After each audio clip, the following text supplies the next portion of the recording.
So, cool. Morning, everybody. My name is Mike. I'm with Zoll. Going to talk about your new crash cart defibrillator. This is called the Zoll R series, ALS. It's sectioned into 3 different areas to kind of make it easy for you to understand. So here in our red and orange area is your energy delivery, cardioversion, lets you change energy here, and your shock button here, okay? Everything in gray are 4 main options, which I'll go through in a bit more detail later. And then down in the green is pacing. So defib, monitor, pacer, okay? So there's no real on button with this device. The on button is going to be switching it from off over to the area that you want to work with. So if you want defib, you just switch the knob to defib and that will turn the monitor on, okay? So boots up the screen. So looking at the screen, everything in green is your ECG, and in the upper right corner, your patient's heart rate in green as well. Purple here at the top is where you're going to see some CPR feedback data we're going to get, which we'll go into when we talk about the pads. And then you're going to have your end tidal CO2 waveform in yellow here on the bottom, okay? So we're not plugged in right now, but what you should see when it's sitting on the crash cart is 2 lights, a green and a yellow. Right now, we don't have any, it's not currently plugged in, but you should see lights here, okay? We'll talk about the top of the device here, make it easy to kind of look at. You're going to have 2 things here. You have your paper tray right here and your battery right here. So the paper tray opens with this button on the front, and it opens a hatch. And your paper for this device is going to come in a pad instead of a roll. So you see the little picture in there? It's going to show you how the paper's loaded. So what you're going to do is when you get a brand new pad of paper, and it's going to come in a pad like I mentioned, it's going to have that fold in it already, so that you just take that, drop that in with the fold facing forward, grab that fold and pull it through, close the door. You're loaded. That's all you need to do, okay? I'm going to tuck it back in for now, but normally you're just going to leave that out so it doesn't. The battery, like I said, is here. You will never have to take this thing out, but I just want to show you if you ever need to. The lever lifts it out this way. On the front of the battery, there's a little picture of a finger pointing to a circle right there. If you don't see the lights and you push this, you will see the lights, okay? So each light is going to represent about 30 to 40 minutes of runtime, approximately. So you have about 3.5, 4 hours on a fully charged battery, okay? If you see the yellow light, see that one goes on and disappears? This yellow light, if it's on and staying on and it's the only light you see, just give biomed a call, have them switch your battery out. If you happen to need it for a patient, still use it on the patient. It doesn't mean that you can't use it. It just means that at some point maintenance is going to need to be done, okay? A red light means there's some kind of critical error that would need to go down to biomed immediately, okay? So it drops in this way, clicks into place by dropping it in like that, okay? So here on the back, we have just a couple of cables. So this first one is your electrotherapy cable where all the energy is sent to the patient from. It has the screw in it, so it's not going to come out on you easy, so don't worry about that. This cable is a multifunction port for your 3-lead. So right now, for those of you who do pacing transcutaneously, this is an integrated 3-lead that's inside the adult pads for pacing. If you need to just monitor your patient with a 3-lead alone that's not in the pads, you're just going to disconnect this cable, and there's going to be a 3-lead cable that's going to be inside the netting back here. So you just connect that one to this port, and you're able to connect an additional 3-lead to the patient, okay? So the next one over here is end tidal CO2. This is going to pertain mainly to our nurses that work with our intubated patients, our ACLS team. Very easy to use. This has already been zeroed for RTs or nurses. You don't have to zero this thing out. This little gray U-shaped piece and this little plastic piece go together. This little plastic piece is going to be in a package that's going to be in the back netting of all your monitors. It's right here for you. This is the one-time patient use. This is the reusable portion. There is a little, it's hard to see, I don't expect you to see it. There's an arrow here and there's an arrow here. But basically what you want to do to remember how this connects is the Zoll logo is upright. The ribs are always going to go up, ribs here, and then ribs towards your patient's ribs. So on the ET tube this way, BVM or your vent here on the top, and you're going to get your end tidal waveform here on the bottom, okay, on the screen again, okay? So again, just plug and play, okay, cool. So on the back here, this little empty port right here is for the energy cable to be wrapped up and stored, so just a storage area, and then paddles. So even though there are paddle cradles here on the side, and your devices have paddles now, paddles are kind of going away. So you likely will not have paddles on the side of your device just because they're going extinct. It's all hands-free for the most part, okay? So looking at our pads, so whether you're working with adult or pediatric, it doesn't matter. I just happen to have adult pads currently connected to the device. Whatever your current population of patient is what's going to be connected. So it just helps you by having a set so you grab, open, and go, okay? The connection can be a little bit challenging on this one. So the only time, if you're critical care, you're gonna be switching this out more than most, but the only times you're switching these pads out is if you use them on a patient, if you're switching to pediatric or a different type of pad, or if they expire, so very rare. because they're designed not to come apart on you during a code, it can be a little challenging to separate. So what you want to do is you want to grab the trunk of the cable here, whatever, it doesn't matter, whatever you're comfortable with, just get a good grip here. This little piece right here is what's locking the pads onto the cable. So there's an arrow that points this way. That's actually the lock. So you don't want to push the arrow. You want to slide your finger back to where these ridges are, pinch that, grab the wires on the pads, pull apart, okay? So a brand new pad is gonna have this tail sticking out just like that, and it's gonna be sealed. It's okay. So that just lets you get a brand new set and plug it in so it's ready for you. Again, when you plug it in, it's gonna not go this way. It's gonna overlap itself like this. And when you get to here, just be careful of the red areas. All the red areas are red because they're pinch points. And I can tell you, I've caught my hands quite a bit. So careful with where you are when that thing connects, okay? So that's the connection point. The pads themselves, and I'll show you what these look like here. Might be a little easier if I just here. So you have extra cable inside the packaging. So you really have, there's 8 feet of energy cable, 3 feet of cable in the pad. So you have 11 feet total if you need it. When you open them up, they open up from the yellow tab here, and they peel open just like a book, okay? So this is gonna, if you haven't worked with Zoll products before, this is gonna look new to you. This pad's a little bit odd as far as shape goes. We have a triangle shape, and this is where, those of you who do transcutaneous pacing, we have a 3-lead built into this pad for pacing. So if you're gonna pace, you do not need to add leads if you can get the right placement with this pad. So that's why it has that shape. This right here is a CPR sensor. This is what we're compressing on to get our real-time CPR feedback, okay? And then your number 1 pad here is not too unique, nothing too much going on here. Now, it's gonna show you a different placement than you might be used to.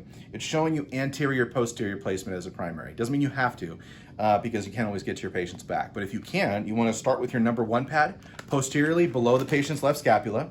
When you roll the patient back over and you place it here, you can see on the picture, if you use the CPR sensor here as your first point of contact, this is sticky just like the pad, stick it where you compress on the patient, smooth the pad out over the chest. That's the easiest way to get that thing on, okay? Now, that's ideal if you have a patient that looks like Ken here. If you need to change it, based on your patient's condition, you can modify it to an anterior lateral placement by taking your number 1 pad, turning it this way, putting it up here on the upper right portion of the chest, taking your triangle pad, and instead of here, going down below. And if you want your CPR feedback, this sensor is designed to tear off, so you can tear this thing off of the pad, stick it so you can get your CPR feedback, even if you have to modify your placement based on the patient, okay? Two things I want to touch on for everybody, just to reiterate it. Hair and sweat when we're placing our pads, if this is a brand new, especially in the ED, you folks, when you're getting these patients right away and they're brand new. If you have a lot of hair on the patient, I'm talking if you place the pads on the patient and the pads lift because the hair is so thick and they're apneic and pulseless, you need to clear that area quickly. So pushing the pads down, tearing the pads off is typically the best way. If you think of a better way, great. But if you need that pad, that area clear, stick and rip, place a new set of pads. Now, you're gonna have extra sets of pads on your crash cart, so if you have if you have to do that to the patient, grab a set that's not already connected to the device, because then if you use the ones that are connected, then you have to disconnect, reconnect. It's not the end of the world, but it can slow you down a little bit when it comes to placing your pads. So the other thing to consider would be the sweat typically, but it could be any fluid, but really we're looking at a diaphoretic type situation. If you have a lot of moisture on the surface of the skin, you don't have to dry your patient, but if you can kind of clear the area quickly with like a gown or a sheet, just want to kind of clear that initial moisture, that will help you with the skin contact, okay? Cool. So those are the adult pads. Our pediatric pads are right here. And this, if you're working with primarily pediatric patients, these are going to be the ones that are going to be on your crash cart all the time. So they look very similar to the adult pads, but you're going to see we have our pediatric picture right here. They're smaller, and we also have an age and a weight. So 0 to 8 years old, 55 pounds or 25 kilos and below right here. So we have those guidelines. Again, your clinical judgment still takes priority over what's here on the front. So what I mean by that is, if this patient is too large or you think it's a large, you can put adult pads on a pediatric patient because you can always change the dose. But when you're looking at the pediatric pads, the placement's the same as you're used to, AP for your pediatrics. We have CPR feedback for our pediatric patients also, which will give you that data there. The challenge can come where if you don't have the right placement with these pads, you kind of have to be here, because since this sensor is sized for adults to compress, but the pad is sized for our peds patients, this sensor doesn't tear off like the other one does. It would actually tear into the plate or the tin. So just know that placement's a little less forgiving with the pediatric pads than adult, but you could do, you know, again, you could always put adult pads on if the kid is large enough, okay? Pediatric pads, and then those of you who work in the cath lab, OR or ED folks, or you're taking a patient up to the cath lab, you may see these pads throughout your house. These are called Pro pads. They're basically radiolucent adult pads. So they don't have leads in them. They don't have the CPR capability. They peel open from this little tongue here on the end, and they drop open. They're gonna give you the recommended placement. Again, it doesn't matter where you place them, just, you know, this is just the recommended placement. The difference is these are, again, radiolucent. So if they're going to the cath lab or they're going to the OR, if they need to do an x-ray, a chest x-ray, they will not see the pad on the x-ray. They're gonna see right through to the patient. They will still see the wire, but at least they will have this area clear, okay? The other major thing that's different about it is how it connects to the device. So this little plastic connector looks a lot different than what we have with our pads right now, right? So this still goes to the Zoll cable, but it will only connect to the top portion of the cable, just like this, okay? So this portion of the cable is just for the CPR feedback. The top of it is all your energy delivery and monitoring. So you can shock all you want without risking anything here, okay? So those are our pads. Let's get to some rhythms so we can look at some energy scaling here.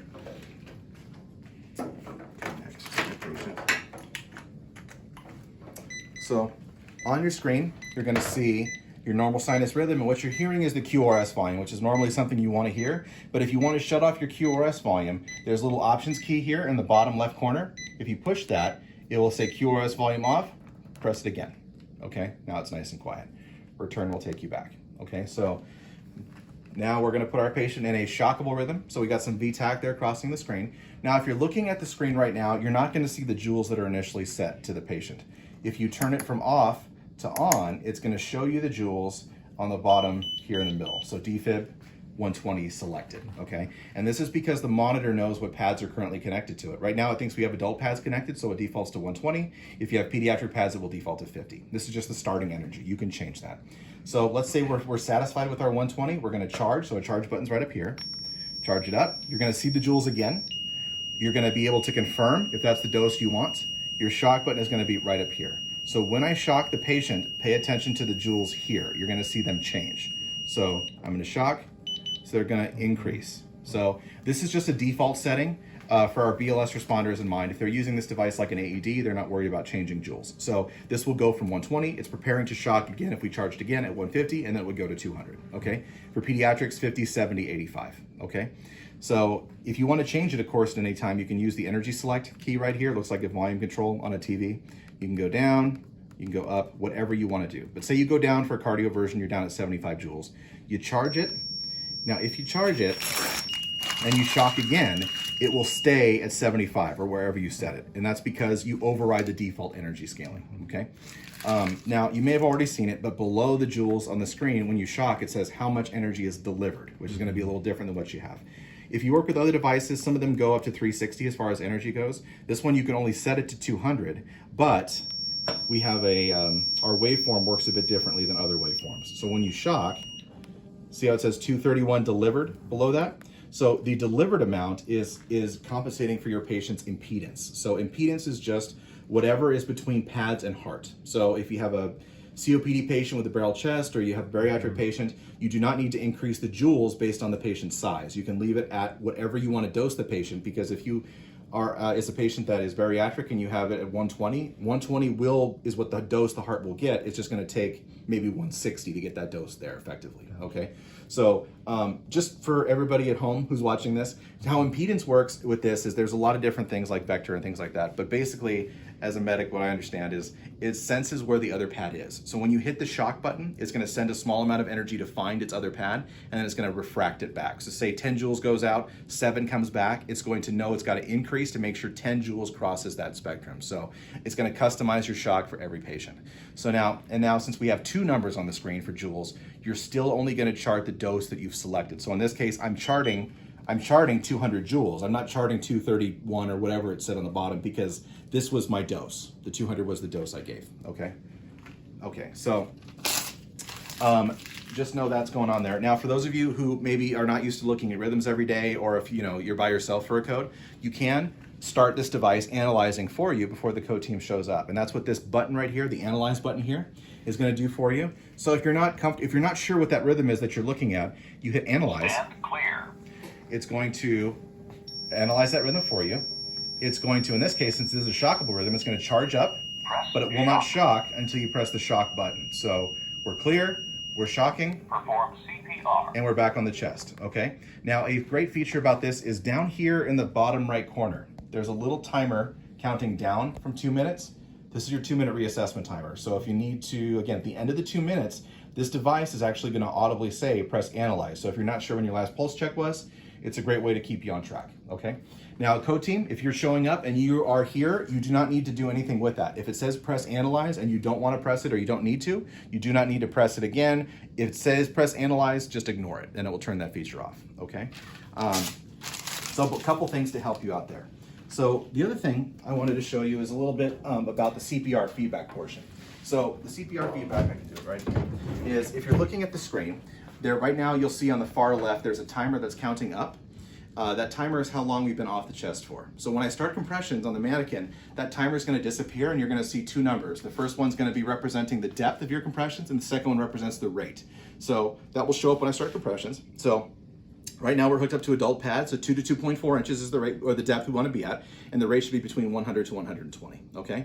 The next two things, that vertical bar there that says release, that's measuring your recoil. So are you coming off the chest completely between compressions? Nice full bar means you're not leaning and you're coming off the chest. Halfway is about you're leaning on the patient, okay? And that diamond is essentially standing for perfusion, but it's not actually measuring true perfusion. What it's doing is it's taking the depth and the rate and measuring them together. And if you're within the AHA guidelines, the diamond will fill up to show perfusion. So I'll start some compressions here so you can kind of see what we're looking at. So, is there anything highlighted in yellow? On the left? Okay, so both, yeah, so my depth and rate. So I'm pushing a little bit too hard and I was going probably a little too fast. So what you want to see is all purple, that'd be our goal. But if you back off on your depth too much, it's going to tell you. Push harder. Push harder. So if you correct that. Good compression. It'll tell you good compression. Press analyze. And again, just ignore the analyze. But, so if we go too fast, you're going to, again, get that metronome. Just listen to the beeping to get you back on track with that rate. Same thing if you go too slow. There's a metronome again helping you out, okay? So again, this is there as a tool to help you out with your codes to just keep you on track. And again, this is something that is going to help you learn how to do better CPR. You'll learn muscle memory after some time. So we used it in our ED. Took a little bit, but just give it some time. You'll learn how to do it better that way. So another great tool for you is if you're looking at the screen, we have two waveforms, right? But both of those are our patient. But that second waveform there, you see where it says FIL? So FIL is standing for filter. So what it's filtering is artifacts from compressions. So say I'm starting my compressions, you're gonna start to see artifacts on both waveforms as I compress. Then you're gonna see it slowly filter out the artifact on that second waveform. So what you can do is we don't recommend you shock to it alone because you still get a little bit of artifact that comes through, but you can have the conversation while you're compressing. Does it look shockable? If it does, let's charge. So we're all charged up, we're coming off the chest. We confirm both match. If they do, we're shocking, we're back on the chest. So less than 10 seconds would be our goal in that case. So that's just another tool to help you out with staying on that chest, okay? So a couple tools to help you with your practice here. Let's move on to talk about these 4 buttons right here. So right now on the screen, you have, or on over here, you have lead, size, alarm, suspend, and recorder. So what lead is going to do is you see here on the screen where it says pads. Pads is our current view. So if you were to hook up your leads, you want to see lead 2, hit lead a couple times, 1, 2, 3, back to pads. That will change your view.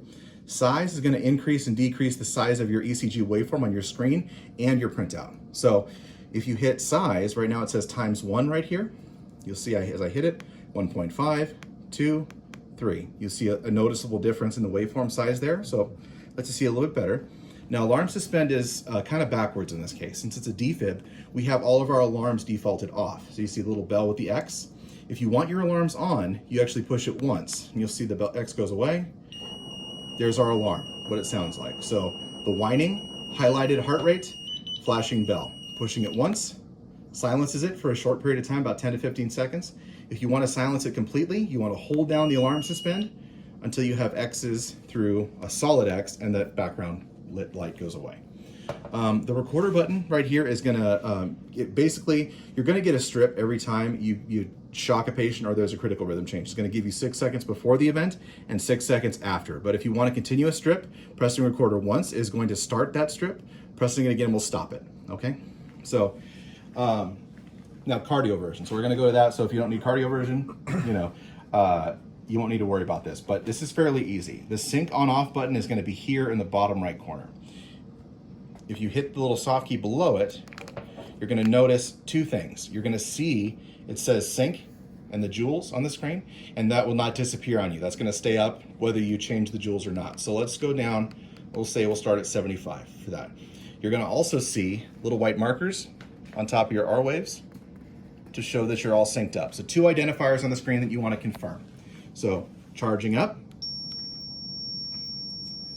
Now when you shock, you want to actually push the shock button and hold it for just a moment. So push and hold and release, okay? So the reason we're pushing and holding it is it's waiting for the R wave to deliver that shock. So if you push it too quickly and the R wave is not present, it will not shock. But if you push and hold it, it waits for the next R wave and then delivers the shock at the appropriate time, okay? So something you just need to know also is that it's going to fall back to regular defib mode after that. So just check, again, if you don't see sync and you don't see your markers, you're not on. So make sure your sync is on, sync, white markers, okay? Now this doesn't happen with AFib too much, but say you're charging up and your patient converts spontaneously, we don't want to shock this patient. So the easiest way to disarm this monitor safely is to use the energy select arrows, push it down. That will disarm it without shocking the patient, okay? Now, something that happens, this is typically, I don't want to pick on ED or ICU, but this is where you're doing most of the cardio versions, is it happened to us is if you are in your defib mode, you're going to have your sync button. But if you're in your monitor mode, you will not have your sync button, okay? But the screen looks almost identical, okay? So if you're trying to shock a patient and you're in monitor mode, Select defib mode. it will tell you to select defib mode. So at least it tells you. But if you're trying to push a button that's not there, it's not going to tell you anything. So this is a very easy mistake, but it's also a very easy fix. Just make sure that if you come up to it and you see that they're in monitor mode, there you go. There's your sync button back. Okay, so very easy mistake to make. So next thing we're going to move on to is going to be our pacing. So in our pacer, we need to go down to the green section. So we're going to go down to the green area. So a couple big changes on the screen here in our pacer mode. One, we don't need our filtered ECG waveform, so that goes away since we're doing a treatment. So you have nice large waveform here. You're gonna see these rectangular downward deflections here. These are your pacer spikes and what they're gonna look like. Now, you can go to pacer mode without delivering energy, and the way you can tell we're not delivering energy is 0 MA right here, 0 milliamps, so nothing is being delivered energy-wise, and 70 ppm. This is the default heart rate that we're set to. So this first knob right here increases and decreases your milliamps. The second knob here increases and decreases your patient rate. So we're at 70 now, so clockwise will increase, counterclockwise will decrease. So let's just put our patient, we'll stay at 70. And then for those of you who have not paced, this is where you're gonna be increasing the milliamps slowly. So pad placement's a factor, patient size, a lot of things depend on where their capture threshold is gonna be. So normally you're going slowly to find where they capture. So it takes a while, but again, every patient's different. I'm just gonna increase it to where this captures so you can see what it looks like. So when you find capture on that patient's heart, you're gonna see a wide QRS following each downward deflection, nice organized rhythm, and then you see our heart rate, our PPM is gonna show up in the upper right corner. So we're at 70 here, we have 70 here, okay? So follow your provider's instructions, but typically the AHA has recommended that if you find the patient's threshold, say we found it at 50 milliamps, we want to maintain it. So it's recommended to go about 10% above. So 54, I don't know, 56, something like that. We want to hang on to that electrical capture, okay? Now, this is the time where our pads, again, if they have leads in it, or they have the leads in it, you're fine to utilize just the pads to do both. But if you have to modify your placement and the pad is down to the left side or your AA, you may have to add an additional 3 lead so that you can get a good picture of that waveform, okay? Whatever's plugged into this port is going to be the dominant view for you, okay? And again, you don't have to, if you want to increase, provider wants to change it to 80, you can just increase the PPM and you'll see the heart rate slowly climb up to meet those new demands, okay?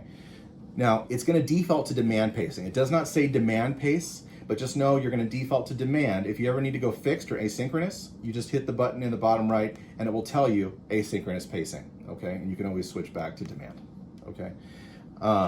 Now, there is a little tiny button right here between the 2 knobs. It says 4-to-1. This 4-to-1 button right here is going to slow down your pacer so you can check that intrinsic rhythm without losing capture. So what that will look like is I'm going to push and hold it down. And if you look at the rhythm, as I'm holding it, what's happening is it's slowing down my pacer. So I still get a little bit of pacing here, right? But you can see a very clear picture of that patient's intrinsic rhythm, right? Their heart rate has dropped significantly. So we confirm our patient still needs to be paced. We're going to release the button. And what you're going to see, it's going to pick back up to that pace settings we were at just a minute ago. So it's kind of like a pause button, but again, we don't pause it because we'd never lose capture on that heart. Okay, but it's a good way to do a quick check.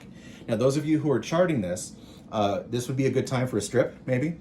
But if you hold the button, it's not going to automatically generate you a strip. So this would be a time where you would want to use your recorder button, push and hold, press the recorder button, let it print you out a strip, release, push recorder to stop. And that will give you pre and post strips where you can get a rhythm check with a timestamp, okay? So now just as a side note as well with this is not just showing you the intrinsic rhythm, this is withholding therapy from your patient. So the longer you hold it, the more symptomatic they're gonna start getting. So just FYI on that. That's why it's a push and hold as opposed to a push to turn on and push to turn off, okay? Great, that's what I got. Now the operational test for the monitor. So